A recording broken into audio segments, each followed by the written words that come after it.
Ordre des enseignantes et des enseignants de l'Ontario. Pratique exemplaire.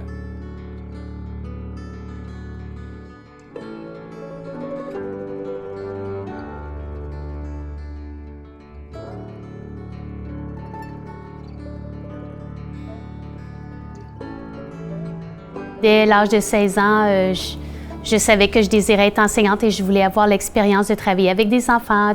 J'ai commencé à travailler avec des enfants dans un foyer d'accueil et aussi j'ai travaillé pendant l'été à des camps d'été. Et par la suite, c'est ça, arrivé à l'université, j'ai décidé de faire un bac en géographie. La géographie, c'est une passion, j'adore l'environnement. Et par la suite, je me suis dirigée pour le bac de l'éducation. Donc, je savais déjà un peu mon chemin où je me dirigeais et je le suivais avec le temps. Sa classe ne ressemble pas à l'image typique ou stéréotypique qu'on se fait d'une classe.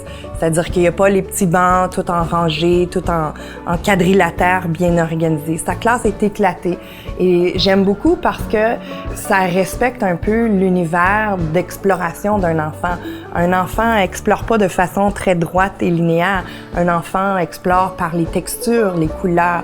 Et on dirait que c'est quelque chose qu'elle a fondamentalement compris. Et sa classe reflète ça.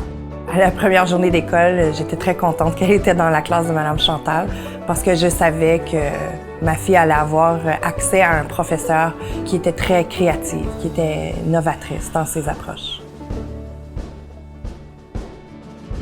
Souvent, les parents me demandent qu'est-ce que l'apprentissage par enquête et qu'est-ce qu'il y a de différent avec les façons que mon enfant a appris autrefois dans les autres années antérieures. Souvent, je vais leur dire, mais dans la salle de classe, ils vont apprendre à apprendre. C'est l'enfant qui va se poser des questions. Moi, je ne vais pas nécessairement répondre à la question, mais je vais le guider. Je vais lui donner les outils pour qu'il puisse répondre à sa question. C'est comment trouver les bonnes informations pour répondre à nos questions. Mon enfant, lorsqu'elle est devant quelque chose de nouveau, qu'est-ce qu'elle va faire? Elle va explorer, elle va décortiquer, elle va toucher, elle va sentir, elle va même goûter, elle va se poser des questions. Elle est curieuse. Un enfant est émerveillé et curieux de nature. Souvent, on me demande comment je fais pour évaluer les élèves, étant donné qu'on n'a pas nécessairement des évaluations traditionnelles ou le test ou le quiz. Pour moi, c'est très important de prendre beaucoup de photos. Donc, j'ai toujours mon téléphone sur moi. Je prends des photos et chaque élève a un portfolio. Donc, la photo va refléter ce que l'enfant a appris à ce moment-là. Les élèves savent quoi faire, où travailler sans nécessairement avoir des consignes précises pour ça. Puis, on sent que les élèves ont la liberté de faire tout en ayant quand même une structure qui est tout à fait invisible. On peut s'asseoir où on veut.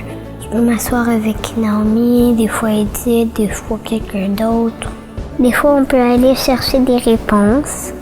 Et ça pourrait être dans des livres d'information, dans des vidéos, dans un livre, ou même dans la tête des autres élèves.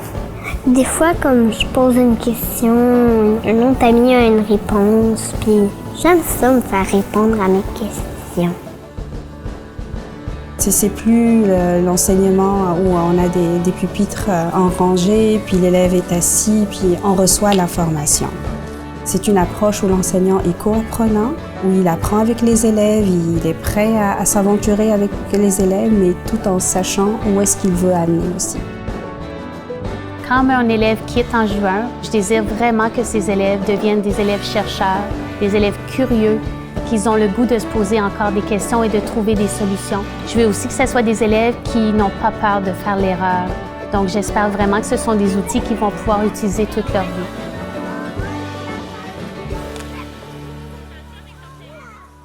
Visitez oeeo.ca.